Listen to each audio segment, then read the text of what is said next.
Bismillahirrahmanirrahim. Alhamdulillahirabbil alamin.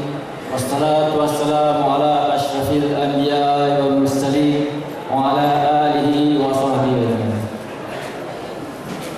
Yang berusaha Cik Wan Ibrahim bin Wan Cik, Ketua Cemerlang Sekolah Sukan Tunku Muhammad Ismail.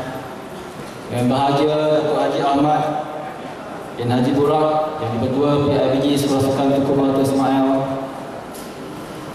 Yang bahagia Tuan Penceramah jemputan kita Tuan Haji Zunaidi bin Haji Tarpani dari Imam Besar Masjid Kota Tinggi. Yang dihormati Inspektor Raja Aminuddin bin Raja Mahat dari Balai Polis Bandar Penawar, rekan wakil rasmi kepada ASP Haji Sobri bin Saidan, Pegawai Hubungan Sekolah, semua ahli jawatankuasa PIBG, ibu bapa, JT jemputan, barisan belum jalan, barisan ketua bidang, guru-guru, jurulatih, staf pelaksana, wakil asisten lain, serta yang dikasihi adik pelajar sekalian. Pertama, pihak pegawai sekolah ingin mengucapkan syukur kepada Allah SWT kerana dengan limpah kurnianya kita dapat berjumpa pada pagi ini untuk sama-sama kita meraihkan satu majlis sambutan Madu Rasul dekat sekolah pada 1435 Hijrah. Pihak sekolah ucapkan terima kasih dan mengalukan kehadiran tuan-tuan dan puan-puan ke majlis tahunan pada tahun ini. Pihak pegawai sekolah juga ingin mengucapkan tahniah dan syabas kepada ahli jawatan kuasa induk dan ahli jawatan kuasa kerja kerana telah merancang, membuat persiapan dan seterusnya melaksanakan dan menjayakan program kita pada hari ini. Kerjasama dan kesatuan ummah di antara kita telah dapat mengeratkan lagi di kalangan kita dan menjayakan program kita pada tahun ini. Tuan-tuan dan puan-puan sekalian, program sambutan Madu Rasul pada tahun ini merupakan satu program untuk kita sama-sama mengingati perjuangan Nabi Muhammad SAW, bagaimana beliau telah bersusah payah untuk menyebarkan syiar Islam di dunia ini. Begitu juga dengan adanya program ini adalah untuk pembendahan kepada warga-warga muda dan juga warga-warga yang ada di sini demi untuk mencongkel dan juga mencontohi kepribadian yang mulia daripada Rasulullah SAW.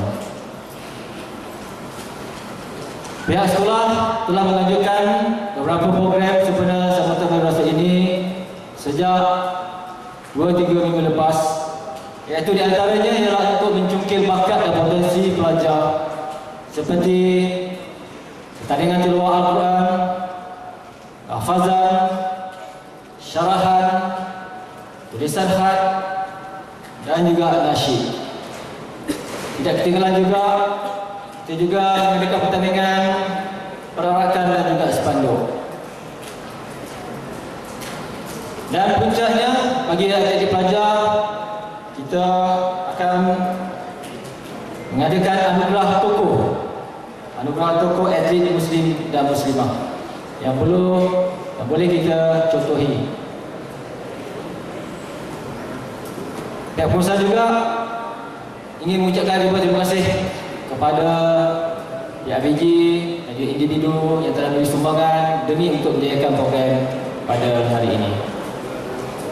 Tuan-tuan dan puan-puan, sebagai mengakhiri ucapan pada pagi ini, pihak pegawai sekolah ingin mohon maaf sekiranya ada kekurangan dalam melaksanakan program hari ini. Kami mohon maaf dan kekurangan itu insya-Allah kami akan perbaiki dari semasa ke semasa. Mudah-mudahan dengan program yang berjumpa kita pada kali ini, kita dapatlah menyahut tema sambutan Madu Rasul pada tahun 1435 Hijrah ini dengan wasatiyah tonggak kesatuan ummah. Sekian, wabillahi taufiq wal hidayah. Wassalamualaikum warahmatullahi wabarakatuh.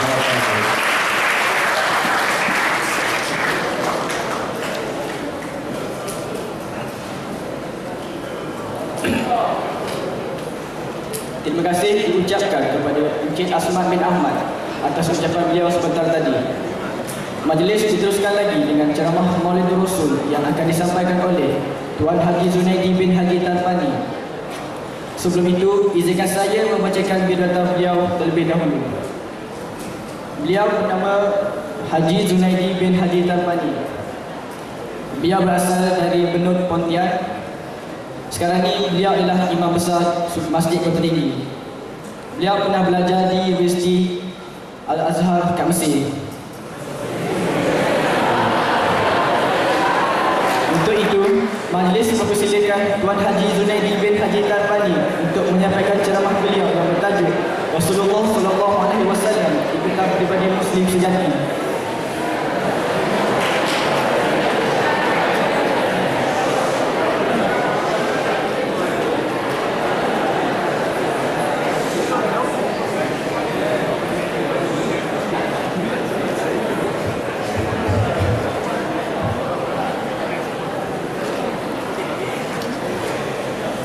Assalamualaikum warahmatullahi wabarakatuh.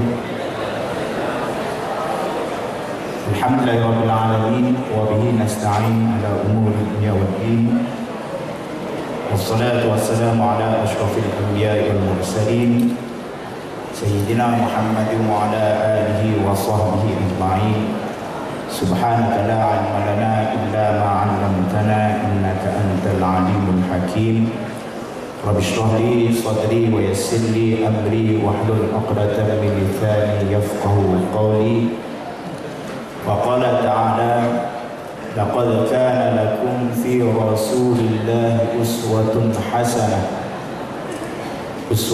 hasanatun liman kana yarjullaha wal yawmal akhir wa dzakara Allaha katsiran. Yang saya hormati tuan pengacara majlis, walaupun dia terpapas tadi cakap tadi, okeylah. Yang saya muliakan Wan Ibrahim bin Wanci, Pengetua Cemerlang SSTMI Kota Tinggi kepada penawar, Datuk Haji Ahmad bin Borak YDP PIBG SSTMI, yang saya muliakan Inspektor Raja Amiruddin bin Raja Mamat, Wakil Perhubungan Sekolah, kalau salah minta maaf. Wakil Kerja Sekolah Sukan Bandar Penawar, Tuan Haji, Tuan Hajah, adik-adik, abang-abang, hadirin dan hadirat yang dirahmati oleh Allah Subhanahu wa Ta'ala. Pertamanya, marilah kita bersama-sama merafakkan setinggi kesyukuran kita kehadirat Allah Subhanahu wa Ta'ala, kerana Allah Subhanahu wa Ta'ala telah mempertemukan kita pada hari ini dengan satu majlis sambutan Maulidur Rasul, memperingati kelahiran kita Nabi Muhammad sallallahu alaihi wasallam. Begitu juga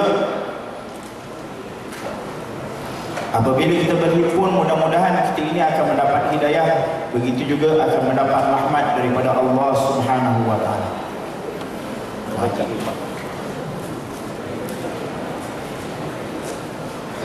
Ucapkan selamat datang kepada Datuk Haji Musa, usia anak yatim di daerah Kota Tinggi.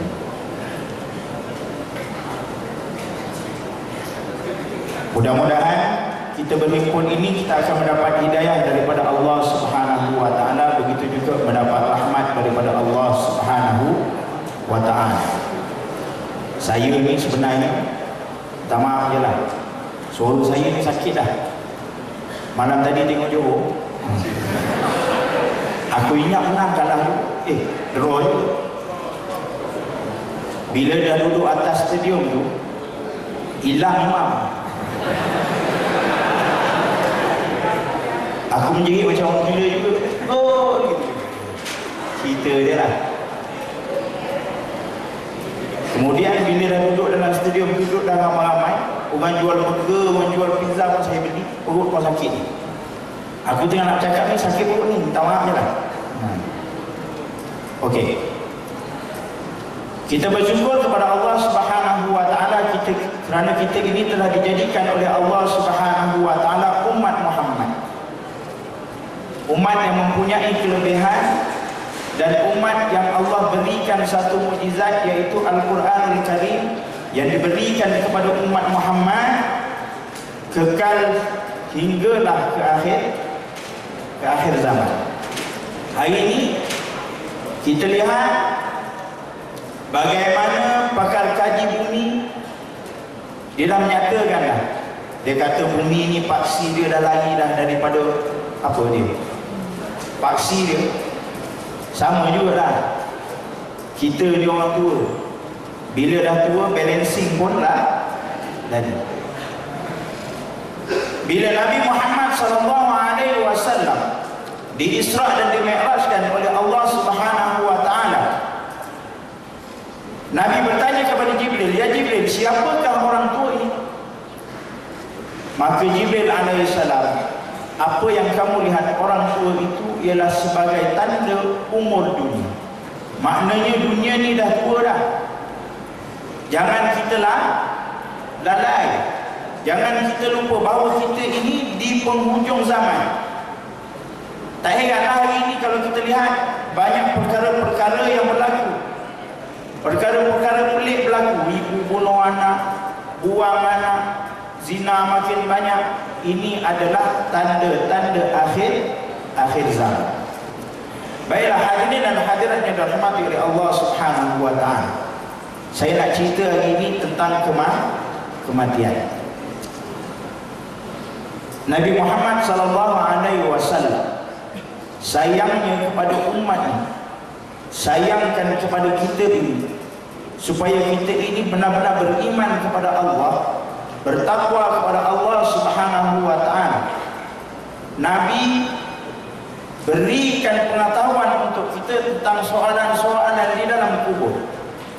Soalan-soalan bocor yang akan ditanya oleh malaikat Mungkar dan Nakir, soalan di dalam kubur. Sayangnya kepada kita, supaya apa? Supaya kita ini bersedia menghadapi kematian. Sebab itu dalam ahkam syar'i, sebelum mati seorang anak Adam itu, dia mesti mempersiapkan diri dia sebelum mati dan selepas mati. Apa dia sebelum mati? Orang sebelum mati, dia mesti nak mempersiapkan warisan faraid dia itu dengan sempurna. Sebab itu bila mati, dimandikan, dikafankan, disembahyangkan, yang keempatnya dikebumikan, yang kelima faraid itu cepat-cepat dibahagikan. Kalau lambat dibahagi, maka yang si mati ini di dalam kubur akan mendapat siksaan daripada Allah Subhanahu wa taala. Siksaan kubur tidak akan terlepas. Baik, sayangnya Nabi dekat kita sehingga dia memberitahu soalan-soalan di dalam kubur. Maka Nabi pun tanya dekat sahabat-sahabat, "Tahukah kamu apakah dia soalan-soalan di dalam kubur?" Maka sahabat-sahabat pun mengatakan, "Aku tidak tahu ya Rasulullah." Kalau kamu tidak tahu, hari ini akan aku beritahu pada kamu soalan-soalan di dalam kubur, supaya kamu ini membuat persediaan sebelum sampai sakaratul maut. Maka kata sahabat kepada Nabi, "Apakah dia ya Rasulullah?" Maka Nabi pun menjawab, "Apabila mata seorang anak Adam itu, maka akan datang malaikat Jibril alaihissalam. Setelah dikebumikan, berjalan daripada kubur itu 7 langkah selepas itu, maka akan disoal soalan di dalam kubur." Banyak aku ingat binatang apa, kucing pun. Tak apa, biar. dia pun nak dengar juga. Ingat beruang ke apa wanita kan. Soalan di dalam kubur. Maka kata Nabi, apabila datang malaikat Munkar dan Nakir, dia akan menanyai kamu, ma rabbuka, siapa Tuhan kamu? Siapa Tuhan kamu? Maka orang yang beriman, yang bertakwa, cukup amalnya semasa hidup di dunia, dia akan dapat menjawab Allahu Rabbi. Maka dia akan dapat menjawab bahawa Allah itu adalah Tuhan. Saya nak tanya, berapa ramai hari ini yang benar-benar beriman kepada Allah? Hari ini berapa ramai yang memahami tentang ilmu tauhid? Sifat Tuhan yang wajib 20 dan yang mustahil 20 tu pun entah hafal tajuk. Ni kalau tanya seorang-seorang fail ni, dengan cikgu-cikgu sekali fail. Kadang imam kena tanya pun imam pun sama juga, lupa dia. Kau qadiran, apa dia? Terpinga-pinga nak jawab soalan. Itu nak jawab soalan. Sifat yang wajib 20 pun kadang-kadang kita tidak boleh memahami. Bagaimana kita nak kata Allahu Rabbi di dalam kubur itu, soalan itu kita akan dapat menjawab Allahu Rabbi, Allah Tuhanku. Ini kadang-kadang nak menentukan sesuatu perkara, nak mengucapkan syukur itu pun tak kena pada tempat. Syukur alhamdulillah tak kena pada tempat dia. Ini dapat anugerah pelakon wanita popular. Aku tengok juga. Pemenangnya ialah bagi pelakon wanita popular BS pada tahun 2000 tahun lepas, tahun 2013, lupa pula dah. Pemenangnya ialah ... Maka dia pun naik ke atas Datuk Aziz Satar ke apa yang melakon dengan Ramli. Tengok terkebil-kebil. Yang saya ni balik daripada masjid tanya orang rumah, apa benda awak tengok ni? Ini anugerah, kata dia. Anugerah apa? Bintang popular. Aku serban tak tanggal lagi, jubah tak tanggal lagi, tengok juga, tengok. Lawa juga lawa ada, awak suka tengoklah macam ni. Dia pakai baju tu segini, maaf lah segila.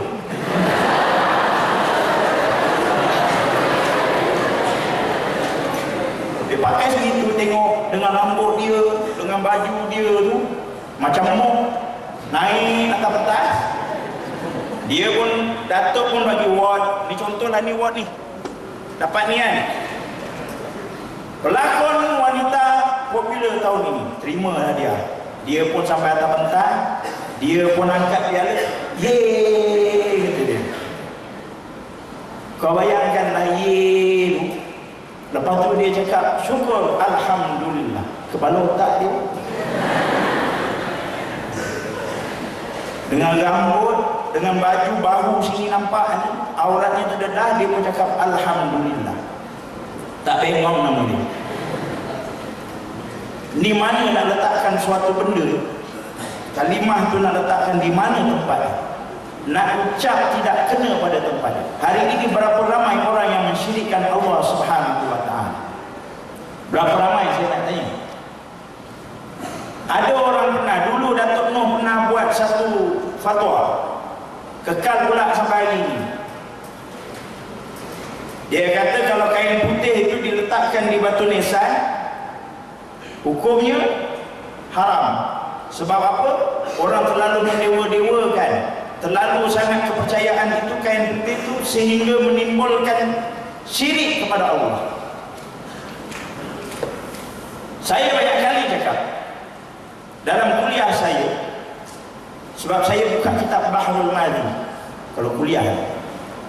Maka kata Nabi, barang sesiapa melihat yang bertentangan dengan sunnahku, sila tinggalkan. Ini cerita kita bahagi tadi. Berapa ramai orang yang mensyirikkan Allah. Datuk Noh dah buat kain putih tak boleh. Lama-lama kekal juga benda ni sini. Kain putih tak boleh, haram. Tapi kita terlepas pandang satu perkara lagi. Adakah kita menabur bunga itu mengikut sunnah Nabi SAW? Sedangkan Allah sebut dalam surah Al-Fath ayat 9, Allah sebut apa? Daripada ayat Inna fatahna laka fatham mubina sampailah ayat 9, Allah sebut Inna arsalnaka syahidan wa mubasysyiran wa nadhira. Allah sebut apa? Sesungguhnya kami utuskan kamu wahai Muhammad sebagai penyaksi. Nabi ini model kita. Apa Nabi buat, kita kena tengok. Kita kena contoh dia. Sebab dia adalah contoh terbaik. Allah sebut dalam Al-Quran, contoh terbaik. Inna arsalnaka syahidan wa mubasysyiran wa nadhira. Apa Nabi buat dekat atas kubur? Nabi letak pelepah tamat dan juga batu-batu kecil yang putih. Orang mati, Nabi letak pelepah tamat. Kita sini letak pelepah sawit, okey lah. Saya nak tanya dengan abang-abang semua, dengan akak-akak, adik-adik semua, kita tabur bunga atas kubur, adakah berkaitan dengan sunnah? Perasan tak kadang-kadang kita buat itu bila melanggar sunnah, sebenarnya itu adalah perkara syirik kepada Allah Subhanahu wa taala. Kadang-kadang kita terlepas pandang benda. Tabur bunga. Habis ustaz kata dia, orang-orang besar tu macam mana? Itu kerja mufti yang menasihatkan, ketua agama yang menasihatkan. Tabur bunga atas kubur. Cuba tanya orang. Contohlah simbah air atas kubur tu, orang mati dia pun simbah atas kubur. Dia kata tabur bunga ni ustaz, kata dia tanda kubur orang baru meninggal. Tanda kubur baru meninggal. Habis simbah air, okeylah bunga tadi tu baru meninggal. Habis simbah air, tak tahu pula kata dia. Orang dulu buat ikut je, molek je dia buat simbah. Untuk apa? Tanya. Ada yang jawab, bagi jawapan dekat saya. Kata dia nak kasih sejuk orang dalam kubur. Dia tak tahu orang yang dalam kubur tu, ya Allah, sekejap lagi nak sampai azab dekat aku. Kita pula simbah air. Cuba tanya, simbah air tu untuk apa? Kita tanya kat diri kita lah. Simbah air untuk apa? Adakah itu berkaitan dengan sunnah? Kalau bukan, sila tinggal. Ini banyak benda yang kita buat bertentangan dengan sunnah. Maka Nabi pun sebut, Allahu Rabbi.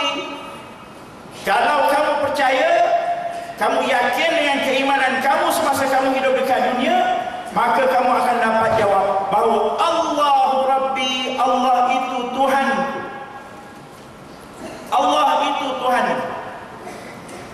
Kadang semayang pun tak sempurna dah semayang. Ni semayang sekolah sukan dia ada semayang jemaah dekat surau kan. Orang lelaki semayang yang nak jadi imam tu, ustaz mana ustaz kan? Ustaz. Kau tadi MC ustaz dia tadi. Jadi imam kan? Tugas seorang imam bila duduk dekat depan tu, dia nak kena pastikan saf yang pertama itu dalam kedudukan yang betul. Kalau saf yang pertama betul, barulah saf yang kedua. Kau nak terbalik. Saf yang kedua mengikuti saf yang pertama. Kalau saf yang pertama tak betul, maka kesempurnaan jemaah itu tidak akan sempurna. Nak dapat 27 darajah, nak dapat ganjaran sembahyang berjamaah, rupanya kerana saf itu tidak betul, fadilatnya tak dapat. Sebab tu kalau saya kat Masjid Jami' tu, saya jadi imam, saya akan tengok ujung tepi, ujung kiri dan ujung kanan. Tengok dulu. Saf tu kadang-kadang dia orang malas nak keluar. Yang tepi tu dia, keadaan dia kata cuaca panas lah. Asal kan matahari panas sampai ke tepi itu, dia kata panas lah ustaz, kata malas nak jadi sembahyang masjid. Nak beribadah dia bukan kira panas pun. Kalau nak duduk aircon, duduk kat rumah. Sembahyang ni kat masjid ni, saf itu kena jaga dulu, kena duduk sampai ujung. Selagi mana boleh mendirikan sembahyang jemaah, itu dikira saf, dikira saf. Jangan tinggalkan saf. Kadang saf pun tak sempurna. Saya temu 2 orang nak kahwin, orang lelaki ni, orang kota lah. Aku tak tahu yang dia ni tak reti baca, tak reti nulis. Rupanya huruf A pun dia tak kenal. Eja nama sendiri tak reti. Saya dah tulis, tengok nama.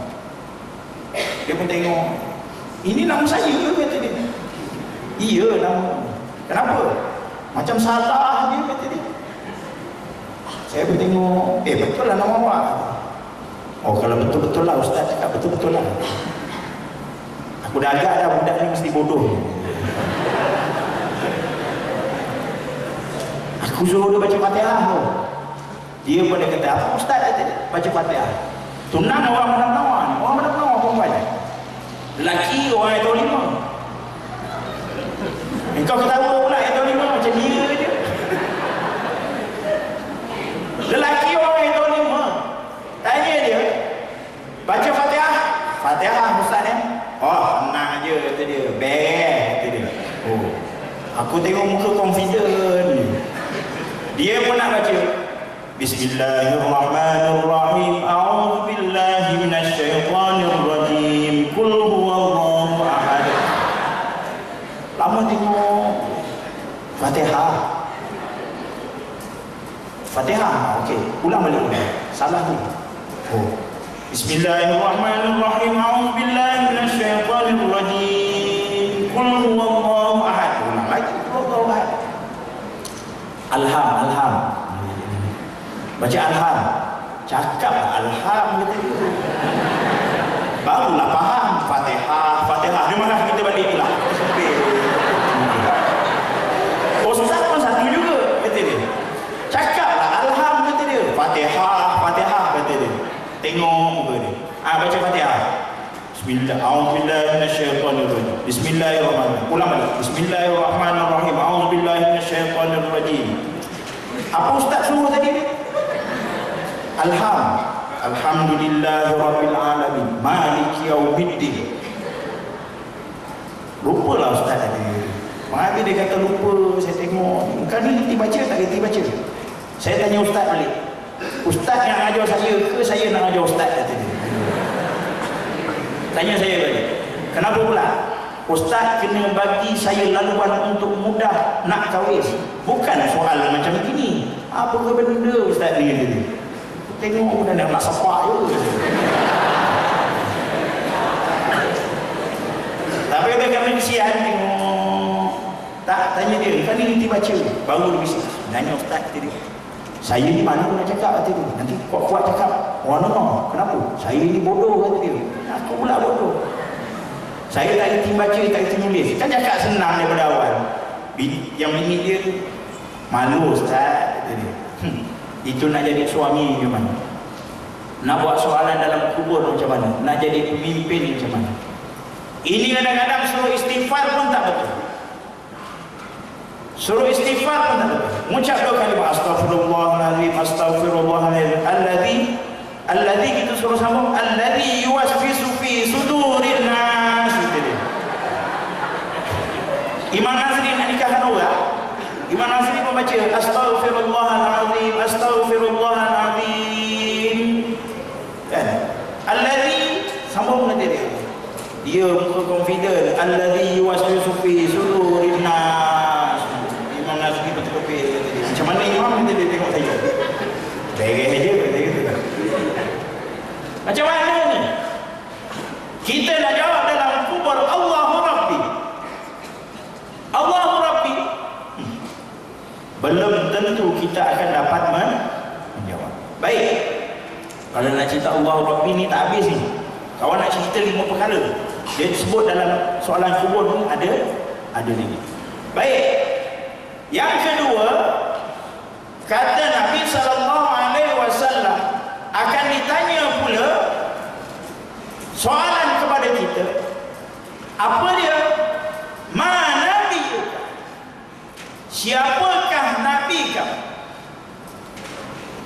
Maka kita akan jawab, orang yang beriman cukup amal dia akan dapat menjawab Muhammadur Rasul. Ini ya ke boleh dapat Muhammadur Rasulullah? Berapa ramai yang mengamalkan satu hadis Nabi? Satu hadis Nabi. Orang beramal ada, orang beramal. Nabi kata, la yu'minu ahadukum hatta yuhibba li akhi wa ma yuhibbu li nafsi. Tidak sempurna iman seseorang itu selagi mana dia tidak mengasihi saudaranya seperti mana dia mengasihi dirinya sendiri. Itu pun kita tak boleh nak buat. Itu pun kita tak boleh nak buat. Bagaimana kita nak jawab Muhammadur Rasulullah? Macam mana kita nak jawab Muhammadur Rasulullah? Nak hafal hadis 40 pun tak boleh. Ini sekolah ni ada tampal hadis. Pengetul, minta maaf. Kita tampal dekat dinding, kita tampal apa? Jaga kebersihan. Laluan ke kiri ke kanan. Ada kita tulis satu hadis Nabi dekat sini, dewan. Tulis satu hadis Nabi, dua hadis Nabi. Sekurang-kurangnya hari-hari pelajar-pelajar lalu dia akan tengok, oh ini hadis Nabi. Al-jannatu mustafatu ila arba'atun nafar. Syurga amat merindui 4 golongan manusia. Tak, apa dia? Talil Quran, orang yang sentiasa membaca Quran. Yang kedua tu wahafizul lisan, orang yang sentiasa menjaga lidah dia. Yang ketiga dia kata wa mut'imul ji'an, memberi makan kepada orang fakir dan orang miskin. Yang keempat, sha'im fi syahri Ramadan, berpuasa di dalam bulan Ramadan. Tampal. Oh, pelajar pun tengok, oh ini dia hadis Nabi. 4 golongan manusia yang syurga amat rindu. Oh ni, aku nak jadi inilah 4 golongan. Sekurang-kurangnya walaupun sekolah sukan, dia boleh jaga. Dia tengok, oh ini dia, jaga lidah kita. Oh, bagi orang makan. Besok kalau dia dah kaya, dia bagi orang makan. Kasih orang miskin makan. Tengok, oh tanda-tanda hari kiamat. Apa dia? Tengok, akan terangkatnya ilmu. Tengok, oh terangkat ilmu. Ilmu apa yang akan hilang besok di kalangan umat Muhammad? Ilmu apakah yang akan hilang di akhir zaman di kalangan umat Muhammad? Tengok aja. Kemudian kita pun kaji. Kalau kita ini betul-betul kata dalam kubur boleh menjawab Muhammadur Rasulullah. Muhammad itu adalah pesuruh Allah dan juga Nabi. Tengok ilmu yang akan hilang. Kaji-kaji punya kaji. Oh, ilmu yang akan diangkat oleh Allah Subhanahu wa taala di dada umat Muhammad ialah ilmu faraid. Ilmu faraid. Dulu masa zaman saya sekolah, zaman ustaz ilmu sekolah, abang sekolah dulu, darjah 3 kita dah belajar faraid. Sekarang buat kajian dekat sekolah agama. Darjah 1 sampai darjah 6 tak ada belajar ilmu faraid. Darjah khas baru ada belajar ilmu faraid. Nampak? Jabatan agama pun sama itu. Dia tak pandang. Tetapi itulah yang disebut oleh Nabi benar-benar berlaku hari ini. Kita dah nampak berapa ramai yang faham ilmu faraid. Darjah 1, kau baru nak baik, aku dah sakit dekat. Tak maaf lah. Tadi sebenarnya dah bagi syarat dah, tekak sakit, tengok bola, baru dapat air. Ni kau. Tak maaf minum air.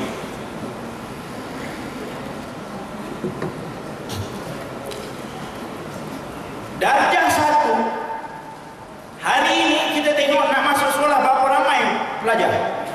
Darjah 1 sampai 3 kelas ataupun 4 kelas. Berapa ramai pelajarnya? Bila naik darjah 2, tengok berapa kelas pula tinggal. Kemudian naik darjah 3, darjah 4, darjah 5. Nak belajar pula, nak ambil periksa apa, darjah 6. Penilaian apa? Darjah 6. Dulu kita darjah 5 dulu. Penilaian darjah 5 kita, saya dulu. Ramailah kawan-kawan tak sekolah. Berhenti kata dia, cuti dulu kata dia. Nak ambil periksa, tumpukan sekolah pagi, nak ambil penilaian darjah 5. Naik dia darjah 6, lulus penilaian darjah 5, darjah 6, dia kena ulang balik darjah 5 sekolah agama. Bila dia nak ulang balik, dah cuti setahun, jadi malas. Lama-lama dia pun tak belajar. Yang ikut tadi, sekolah agama belajar, darjah penilaian darjah 5 pun dia ambil, berapa orang aja. Kemudian boleh kira pula, sampai darjah 6 naik darjah khas. Darjah 6 berapa orang naik darjah khas, berapa orang? Kalau kota tinggi itu darjah khas cuma sekolah bandar, sekolah Kota Jaya. Sebab dihimpunkan pelajar tu daripada sekolah-sekolah tu, maka 2 sekolah agama yang ada sekolah darjah khas. Guru-guru yang diambil tadi itu yang ngajar di sekolah, contoh sekolah Serap Kota Kecil, diambil pula mengajar sekolah agama Kota Jaya. Pulang belajar faraid seminggu sekali. Berapa ramai yang ambil belajar faraid? Nabi kata, dia beritahu kepada Sayyidina Abu Bakar, ya Abu Bakar, belajarlah ilmu faraid, kerana ilmu faraid inilah ilmu yang akan diangkat dulu oleh Allah Subhanahu wa taala di kalangan umat. Kerana ilmu inilah yang sangat penting, yang membentukkan manusia, begitu juga generasinya menjadi umat yang terbaik. Kalau tak sempurna faraid, habislah. Tengok, Nabi Muhammad Nabi, berapa ramai yang akan dapat menjawab Muhammad Nabi? Maka sampailah soalan yang ketiga, Allah akan tanya, ma imamuka, kata Nabi. Maka kita akan menjawab, Al-Quran itu adalah imamku. Kita akan kata Al-Quran itu imamku. Berapa ramai yang baca Quran? Saya banyak kali cerita dalam bab ini. Dalam Al-Quran, warattilil Qur'ana tartila, Allah SWT. Mana dalam hadis Nabi pun disebut juga begitu, warattilil Qur'ana tartila. Bacalah Al-Quran itu dengan tartil. Faham tak apa yang dimaksudkan Allah, yang dimaksudkan dengan oleh Nabi SAW, warattilil Qur'ana tartila. Bacalah Al-Quran itu, perelokkanlah baca Al-Quran itu dengan tartil. Nak baca Quran, baca betul-betul. Banyak kali saya cakap, kalau baca Quran, sempurnakan hak Al-Quran. Hak Al-Quran kena sempurnakan.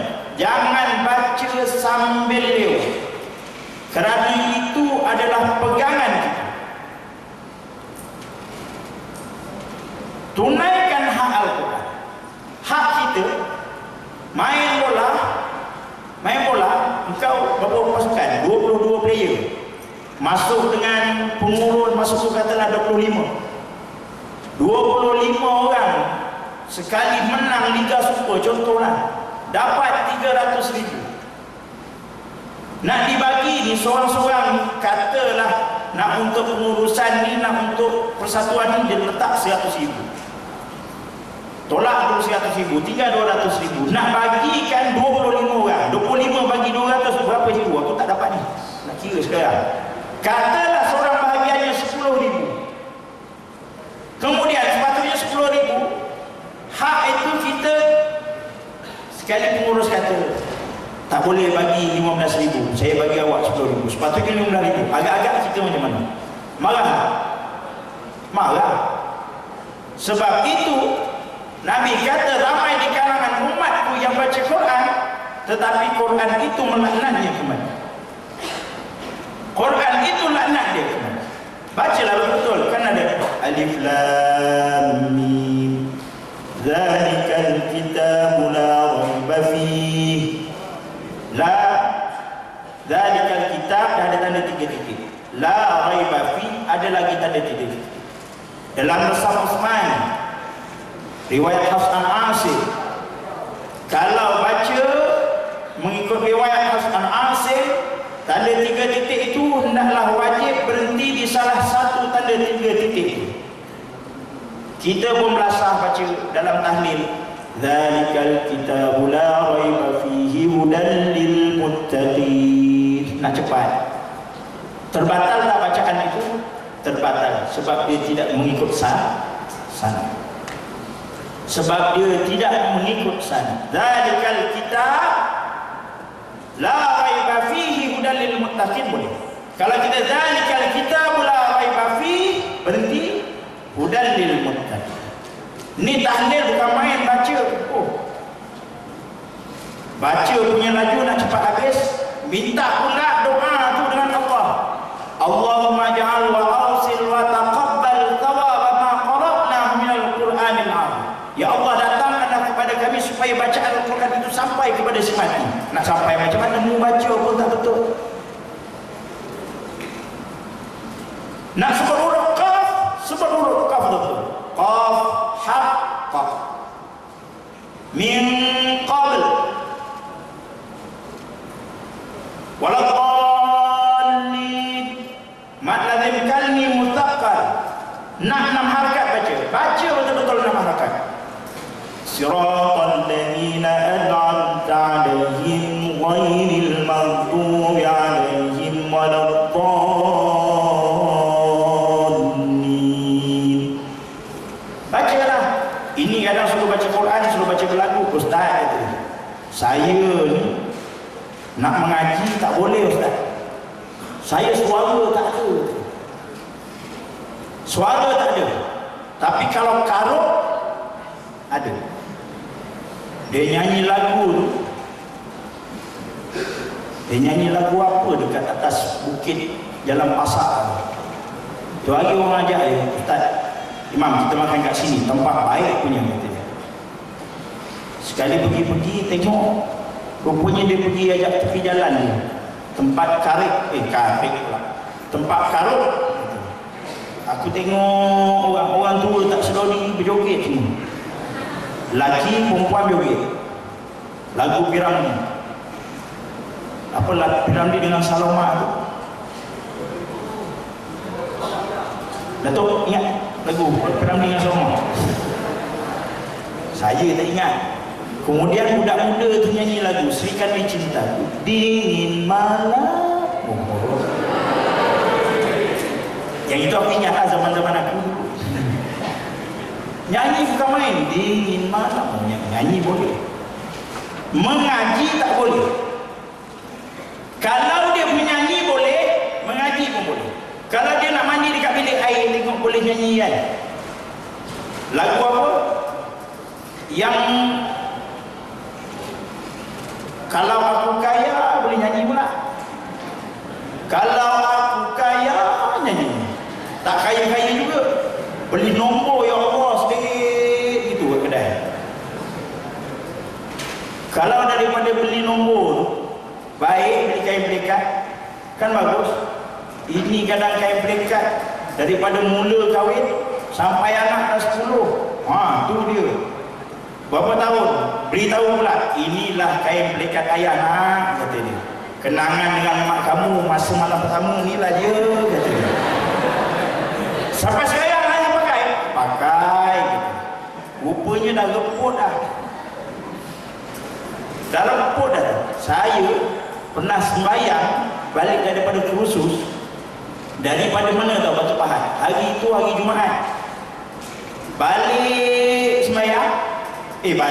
Balik kursus pukul 12. Baca perasmian, pengarah pun dapat perasmian penutup. Bersurai nak balik. Bila nak balik, imam yang seorang lain kata, kita tak payah makan lah, kita balik ni. Nak cepat balik ni. Lama tak jumpa rumah, seminggu ni. Ribut ke apa? Lama tak balik kata. Saya pun 3 orang Ustaz ini kita tak tunggu makan balik terus. Baju dah letak dalam kereta balik. Naik situ kereta. Pukul 12.30 baru bertolak daripada tempat. Dalam perjalanan, kata member seorang, kita nak jamak ke kita nak semayang? Semayang lah. Kita tengok-tengok juga masjid kampung ni macam mana. Rasa pula kat masjid Batu Pahat ni semayang. Semayang kat masjid kampung. Imam itu mula-mula baca khutbah. Sedap gila. Ati'ullah, ati'ur Rasul. Udah baca ayat Quran sedap. Ya ayyuhalladzina amanu idza nudiya lis-salati min yaumil jumu'ah. Dia baca ayat Quran masa baca khutbah. Oh sedap, bagus imam.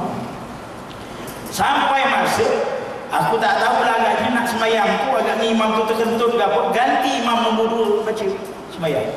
Dalam semayang tunggu imam ni membaca yang nombor 2. Tengah-tengah semayang Allahu Akbar. Mesti sedap ni baca. Pasal kita ingat imam yang mula-mula. Sekali imam ni baca Bismillahirrahmanirrahim.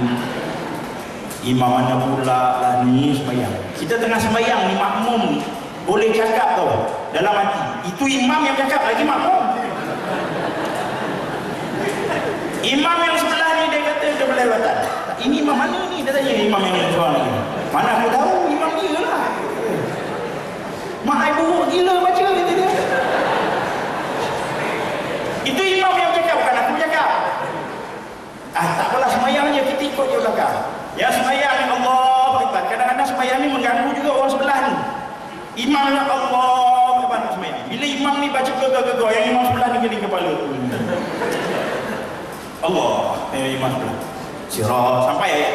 Siratal ladzina an'amta ghairil maghdubi 'alaihim waladdallin. Ini betul. Aku tak tahu suara dia sakit ke memang dia baca macam itu. Kena jadi cerita kebetulan sebelah orang gila. Orang gila pun jawab, nanti kau kejap lagi kata dia. Dia nak baca ni sampai kejap lagi. Kalau mati sembahyang ni, apa hal pula orang sebelah ni kejap lagi ni. Berkata juga. Sekali orang gila berjawab,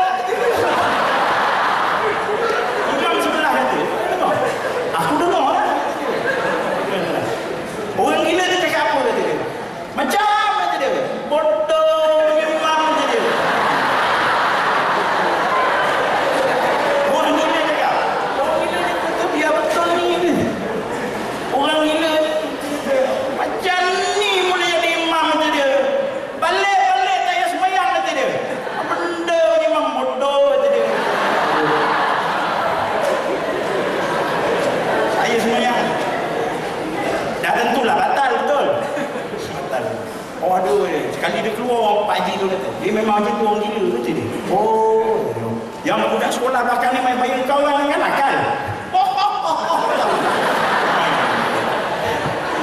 Bodoh orang gila kata dia. Kalau kau melayan kau sama gila juga kata dia. Macam kan? Semayang. Dalam semayang tu angkat takbir angkat juga. Allah, teringat kau orang gila. Tahu.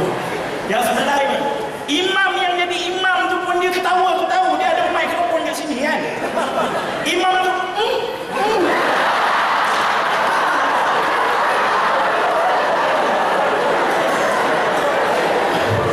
dalam hati ni nak semayang macam mana ni? Sah tak sah ni semayang? Dalam hati terus jugalah, terus betul semayang tu. Imam pun sami Allah. Ni satu cerita tau. Sami Allahu liman hamidah. Rabbana walakal. Allah orang bersujud. Prot. Siapa pula kentut pula ni mati semayang. Kuat. Ya. Imam yang sebelah dah tahu dah. Dia sebelah. Budak sekolah macam kan ni duduk belakang kan. Nakal dia nampak orang tua. Kain koyak.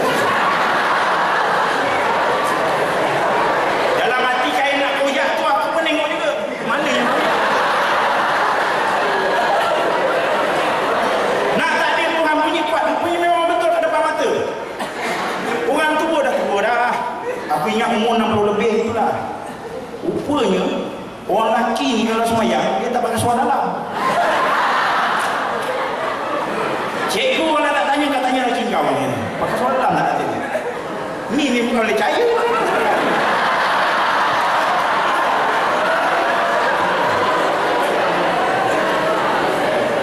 Dia punya koyak tu betul-betul.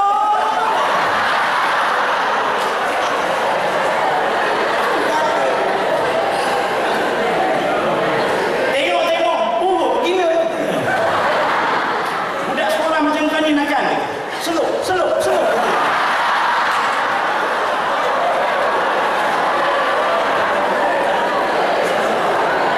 Memang nakal budak sekolah macam kau ni. Dia datang, dia bukan seluk tau, dia jentik.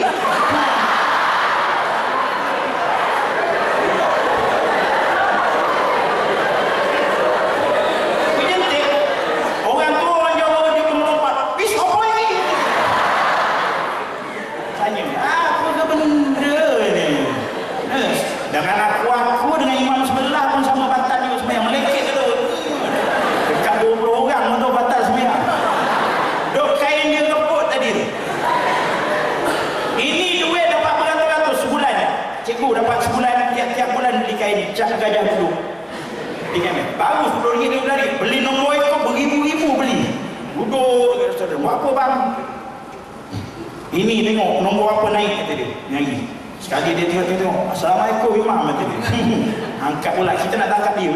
Dia pun tengok, macam mana imam dia sini, nak tangkap kau lah. Oh, lepas tu lari tak cukup tanah. Lari. Ni nampak?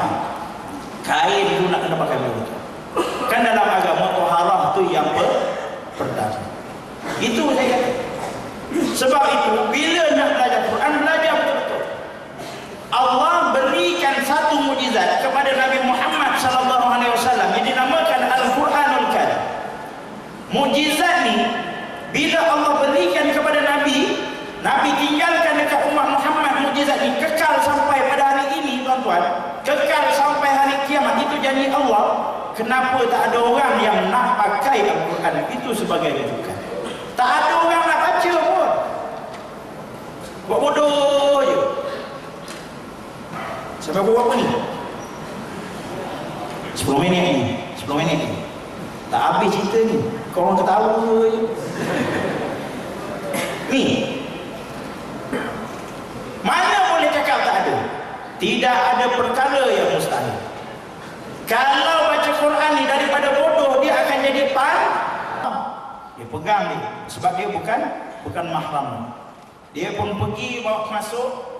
Pergi melintas jalan. Lintas tadi tu dah satu musibah. Kemudian musibah dia datang ialah ketika dia sudah berkahwin, dapat anak. Ni dapat anak seorang. Nama anak bukan main. Baik lagi. Nama dia, anak dia letak nama anak Muhammad Aminur Rahim. Aminur Rahim. Letak nama anak baik. Sekali dah besar anaknya degil. Anak ada 2 orang. Orang pun datang ziarah dekat dia. Jiran pun tanya, lama tak jumpa Pak Ali? Memang lama tak jumpa. Tak jemput saya masuk ke? Kata dia. Oh, kau nak dijemput masuk ke? Okey, masuk. Masuk, sediakan air, kasih dia minum, kasih dia makan. Kan menghormati tetamu. Panggil masuk, kasih dia minum, kasih dia makan. Dah kasih minum, kasih makan. Sebab kasih dia minum, kasih makan itu akan mendatangkan rezeki, keberkatan kepada kita. Kalau orang datang ke rumah, bagi makan, bagi dia makan. Orang pun tanya, anak berapa orang Pak Ali? Anak ada 2 orang. Satu dekat universiti, satu lagi dekat pusat serenti. Jawab, bagus. Satu kat mana Pak Ali? Satu universiti, satu pusat serenti. Bagus, cemerlang dulu. Cemerlang. Yang masuk serenti tadi itu adalah ujian daripada Allah. Ini anak kamu degil, nak ngaku tak dia? Kalau dia kena penyakit HIV, macam mana nak uruskan dia? Ini adalah ujian daripada Allah. Allah bagi terus. Begitu juga kalau orang yang berbuat zina. Dunia Allah bagi, akhirat pun Allah bagi. Dunia tadi fitnah dia. Dia dapat anak ni, besok dah besar. Siti Aisyah bin Abdullah. Nama kita, contoh nama saya Zunaidi. Siti Aisyah patut binti Zunaidi. Tak, Siti Aisyah binti Abdullah. Anak pun dah besar, tanya dekat bapak dia, dekat emak dia. Apa pasal nama kita tu? Tak bin ayah, bin Abdullah. Nak cerita ni mana? Musibah dia masih bila? Besok nak kahwin. Jadi wali hakim, macam mana musibah tu datang? Ujian tu datang. Kena faham anak yang kadang-kadang orang hari ni kan ramai yang nikah segera. Jadi tuan, betul.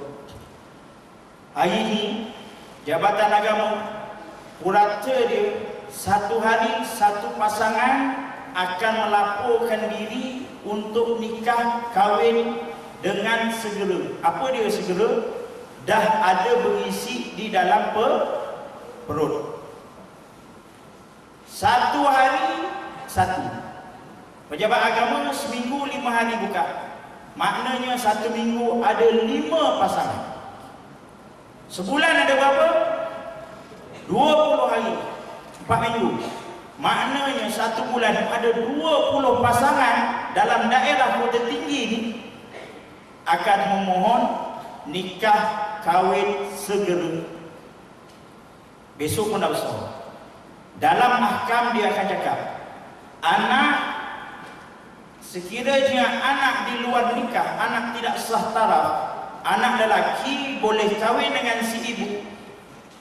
Sekiranya anak itu perempuan, perempuan itu boleh berkahwin pula dengan si bapa tadi, si pembikin tadi tu, yang bikin hal tadi tu.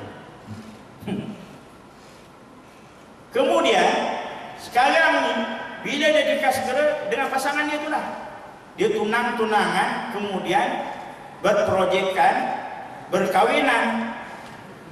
Bila berkawinan lahir anak, bagi susuan, maka anak itu menjadi anak susuan. Faham yang saya cakap ni? Masuk buat belajar sikit. Anak susuan. Tadi ahkam tadi bab lain. Kalau dia kahwin,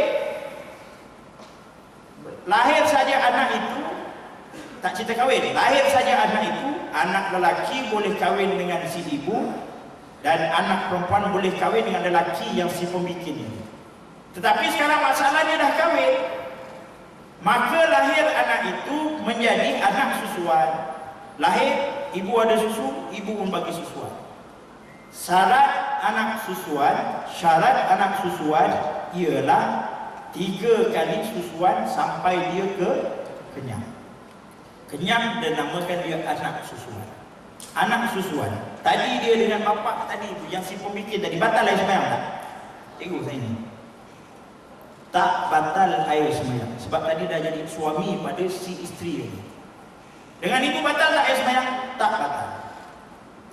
Baik. Kalau dia bersentuhan dengan bapak saudara si lelaki tadi, saya ada anak lelaki, saya ada adik lelaki, ni saya lelaki, anak sulung. Tadi saya dah terlanjur kahwin pula dengan si isteri tadi tu, dapat anak. Anak ni bapak saudara, ni adik saya, ni adik nombor 2, ni adik nombor 3. Kalau dia bersalaman dengan adik-beradik saya, laki tadi, yang perempuan tadi, tidak batal air sembahyang. Begitu juga dengan sebelah ibu tadi. Kalau dia salam dengan adik-beradik sebelah ibu, tidak batal air sembahyang. Tetapi dengan anak saudara saya tadi itu, anak adik saya, dia batal. Kalau saya ada kakak, anak kakak saya, anak tadi ini batal air sembahyang dengan anak. Tapi dengan bapak saudara, adik-beradik sebelah bapak tadi, sebelah ibu, tidak batal air sembahyang. Tetapi bapak tak boleh menjadi wali kepada si anak susuan tadi. Itu kena faham. Ni kadang-kadang orang tak faham macam mana. Dan anak susuan tidak boleh mendapat harta pusaka. melainkan wasiat. Ada wasiat? Oh, boleh. Ni, berapa yang faham? Ikhwan, saudara-saudara seagama itu adalah saudara. Ni, soalan-soalan inilah yang akan ditanya oleh mereka. Seandainya kita ini orang yang beramal, orang yang beriman, orang yang bertakwa, kita akan dapat jawab. Rajin-rajinlah pergi kelas. Ini kadang-kadang orang ni terlalu bangga sangat. Saya bangga tengok anak Malaysia pergi naik roket pergi ke bulan. Naik roket sampai ke bulan, bangga. Balik pula dapat datuk. Ini belayar ni. Siapa namanya belayar? Mansur. Datuk Azhar Mansur. Belayar ni. Bangga rakyat Malaysia. Kerana ada seorang rakyat Malaysia yang berlayar seluruh dunia, merantau seluruh dunia, balik pula sebulan ke 2 bulan, berjaya perjalanan itu, selamat sampai lebih kali raya patah, ditaja pula oleh kerajaan. Berjaya dia, bukan kerajaan lah, mungkin pihak-pihak swasta yang sponsor dia tadi tu, berjaya pelayaran. Pergi ke Gunung Everest, kita sampai ke Gunung Everest. Inilah rakyat Malaysia yang pertama. Berapa orang? 4 orang, 5 orang, 6 orang. Bangga. 4 orang. Naik, bangga. Tuan-tuan, saya minta maaf. Kalaulah dia berjaya berlayar, dia berjaya mendaki ke Gunung Everest, tetapi kalau dia tak boleh jejakkan kaki naik tangga masjid, saya tidak akan berbangga dengan.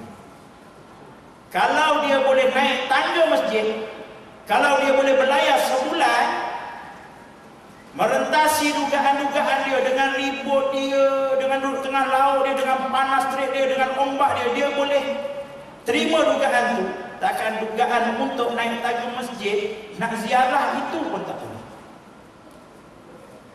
Kalau dia boleh naik gunung, nak mendaki dengan susah dia, dengan tali dia, nak naik dia boleh mendaki. Pergi masjid takkan tak boleh. Ziarah masjid, banyak kali saya cakap, doa di masjid tidak sama doa di rumah. Doa di masjid terus saja menghadap Allah Subhanahu wa taala. Doa di rumah ada halangan-halangan yang tertentu. Doa masjid rumah Allah, minta aja. Antara Allah nak makbulkan doa kita ataupun tidak, itu adalah bergantung kepada kebersihan diri kita. Ingat, doa dia punya pantas, dia lebih pantas daripada cahaya. Sekarang ni dewan ni kalau ditutup, gelap kan kalau malam, kemudian ceramah malam, kata sekarang tak ada ceramah malam, gelap lampu. Saya pun ada torchlight dekat handphone kan, ada torchlight. Buka ni daripada sini, dia boleh suruh cahaya sampai ke dinding sana. Oh, nampak sana. Oh, muka Cikgu Timah sana. Contohlah contoh. Beranjak, ingatkan Sundar Bolong tadi. Contoh. Pantasnya tu bila kita buka, dia pun terus sampai. Tetapi doa kepada Allah lebih pantas daripada itu. Ingatlah bagaimana, ingat tak sejarah bagaimana Nabi Allah Sulaiman apabila dia murka kepada burung hudhud, dia tanya burung hudhud, wahai burung hudhud, berapa lama aku tunggu kamu di sini, kamu tak muncul-muncul. Dan sekian lama aku tunggu kamu, sekarang barulah kamu muncul. Kata burung hudhud, wahai Tuan, aku telah pergi ke sebuah negeri yang mana aku lihat penduduknya semuanya tidak beriman kepada Allah. Mereka semua tidak beriman kepada Allah. Bahkan mereka ini melakukan perkara-perkara mungkar yang ditegak oleh Allah Subhanahu wa taala. Di mana tempatnya? Maka bila disebut saja burung hudhud perkara sedemikian, maka Nabi Allah Sulaiman mengarahkan tentera untuk menyerang negeri tersebut supaya mereka ini beriman kepada Allah. Tak beriman, akan diserang. Maka apabila telah berjaya, diringkaskan cerita, bila telah berjaya, menawan negeri ini. Maka Nabi Allah Sulaiman pun duduk, dia himpunkan rakyat dia, semua rakyat dia. Nabi Allah Sulaiman dengan semua dulu berbuat, boleh bercakap. Maka Nabi Allah Sulaiman, dia kumpulkan rakyat dia pun bertitah. Wahai sekalian rakyat, dalam ramai-ramai di antara kamu, siapakah yang boleh memindahkan istana Balqis? Mindahkan istana Balqis yang duduk nun di sana tu, sekarang berdiri tegah ke berdiri teguh? Berdiri teguh berada di hadapan. Siapa yang boleh memindahkan? Maka dalam ramai-ramai bangun seorang ke seekor, seekor jin Ifrit. Jin Ifrit membangun, wahai tuanku, Patih boleh memindahkan istana Balqis. Maka Nabi Allah Sulaiman pun tanya dekat jin Ifrit ni, bagaimanakah cara kamu nak memindahkan istana Balqis ini, wahai jin Ifrit? Easy, dia kata. Tu aku tambah. Kacang je, kata dia. Senang tuanku, kata dia. Patih boleh pindahkan istana Balqis ini dengan pantas. Apabila sekarang tuanku berdiri dan tuanku duduk, istana Balqis sudah berada di hadapan tuanku.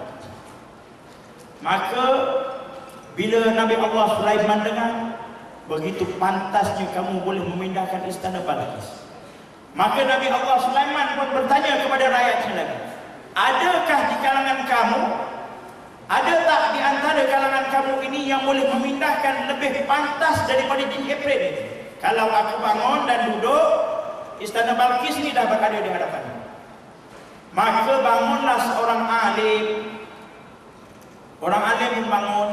Dia pun bangun, wahai tuanku, kalaulah jin Ifrit tadi bertitah di hadapan tuanku, dia mengatakan, kalaulah tuanku bangun dan tuanku duduk, istana Balqis dah berada di hadapan tuanku. Patih lebih pantas daripada itu, wahai tuan. Wah, kata Nabi Allah Sulaiman, pantasnya bagaimana kalau kamu lebih pantas daripada itu? Maka orang alim ini pun jawab, pantasnya Patih apabila tuanku pejamkan mata tuanku dan tuanku celikkan mata tuanku, maka istana Balqis ini akan berada di hadapan tuanku. Jin Ifrit pun tengok orang alim. Wow, dia lagi pantas daripada aku, kata jin Ifrit. Kalau begitu pantasnya kamu, kalau aku kejam dan celik, kamu boleh pindahkan istana Balqis. Sekarang aku titahkan kepada kamu untuk memindahkan istana Balqis. Maka orang alim ni dia pun ambil air semayang. Nampak? Nak buat sesuatu, dia ambil air semayang. Ambil air semayang, sempurna wuduk dia, dia pun semayang sunat 2 rakaat. Selesai saja semayang sunat 2 rakaat, maka dia pun berdoa kepada Allah. Apa doa orang alim ini? Doa orang alim ini, ya dzal jalali wal ikram, ya ilahana, ilahan kulli syai'in wa ilahan wahidan, la ilaha illa anta, itini bi'arsyiha. Dia baca tuan-tuan doa ini selesai, maka istana Balqis pun berada di hadapan Nabi Allah Sulaiman. Apa doanya?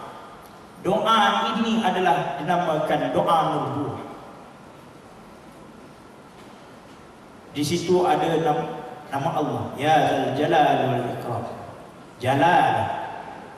Doalah. Kalau anak degil, kalau suami degil, kalau isteri degil, doa ni, minta doa. Orang alim ini. Ikut ramai-ramai tuan-tuan. Bismillahirrahmanirrahim. Ya Dzal Jalal wal Ikram. Kalau nak salin, salin. Ya Dzal Jalali wal Ikram, ya ilahana, ilahan kulli syai'in wa ilahan wahidan la ilaha illa anta itini. Lepas tu minta lah doa apa-apa. Tuan-tuan, jangan bi'arusyiha. Tuan-tuan nak pindahkan mahli gaya apa pula? Bi'arusyiha. Oh, mahli gaya mana pula nak pindahkan? Minta doa dengan Allah. Ya Allah, kasihlah aku ini, terbuka hatiku ini, mudah untuk menerima pelajaran daripada guru. Anak murid ni baca doa tu tiap-tiap subuh doa, minta. Subuh tu kan pagi-pagi bangun dah minta dengan Allah. Allahumma hdini fi man hadait. Mana ada agama lain yang pagi-pagi bangun subuh terus minta doa dengan Allah, sembahyang, sujud dengan Allah, kemudian pagi-pagi kita minta doa dengan Allah. Allahumma hdini fi man hadait. Mana ada? Ada agama lain minta tunjuk macam tu? Agama Islam saja yang tunjuk begitu. Allahumma hdini fi man. Pagi-pagi kita dah minta hidayah daripada Allah. Ini dalam ramai ini belum tentu ada orang yang dapat hidayah. Mungkin seorang dua orang. Apa itu hidayah? Ialah petunjuk daripada Allah. Petunjuk daripada Allah ini tidak semua orang dapat. Ada orang yang cuma mendengar balik, dia tadi dengar, tapi balik tak dapat petunjuk. Ada orang dapat petunjuk, dia akan laksanakan apa yang dicakap. Dapat ni, dapat amalkan doa. Itu maknanya dapat hidayah daripada Allah Subhanahu wa taala. Saya dah cakap lebih 1 jam suku dan lebih dia punya program sampai 10:30. Kita ada penyampaian hadiah lagi. Tak ada soalan-soalan teka Tak ada cikgu. Tak ada kamu tu. Tak ada ada nak penyampaian hadiah lagi. Nak ada tokoh ma'al hijrah lagi. InsyaAllah ada umur panjang, kita akan bertemu lagi. Ya. InsyaAllah, mana tahu dalam ramai ini anak murid ni pula jadi anak menantu saya, mana tahu. Anak dara aku dah umur 17. Anak dara umur 17. Lawa tu. Anak bujang aku 15. Handsome juga tu. Anak saya lelaki tu dia minat masuk sekolah sukan ni cikgu. Tadi saya cakap dengan cikgu. Dia main bola wakil daerah Kota Tinggi. Tapi bila dia suruh masuk sekolah sukan, oleh kerana pengaruh kawan, dia nak masuk sekolah sukan ni. Oleh kerana pengaruh kawan sana ramai kata dia. Cakap sekolah dulu asrama nanti kena bully lah, kena apa. Tak nak pula dia masuk asrama lah. Main bola bagus, dia tinggi daripada saya, tinggi segini lah. Tinggi. Berapa kaki aku tak tahu, tapi memang tinggi lah. Anak dara kawan pun tinggi dulu. Belajar pun bagus. Tapi nak jadi anak menantu saya, kena ingat. Perasan lah tu. Mesti nak hafal 30 juzuk. Kalau tak hafal 30 juzuk, dia pun boleh baca Quran lancar. Ada pegangan agama, okey, beres. Ni besok-besok ni bapak-bapak mentua ni besok nak cari anak pun nak cari macam tu. Yang kuat agama, yang cantik budi pekertinya, yang baik akhlaknya, barulah ambil jadi anak menantu. Ini anak menantu jadi menjadi menantu. Okey. Yang baik datangnya daripada Allah, yang buruk datangnya daripada kelemahan diri saya sendiri. Andai kata ada salah silap, mohon kemaafan. Sekian. Assalamualaikum warahmatullahi wabarakatuh.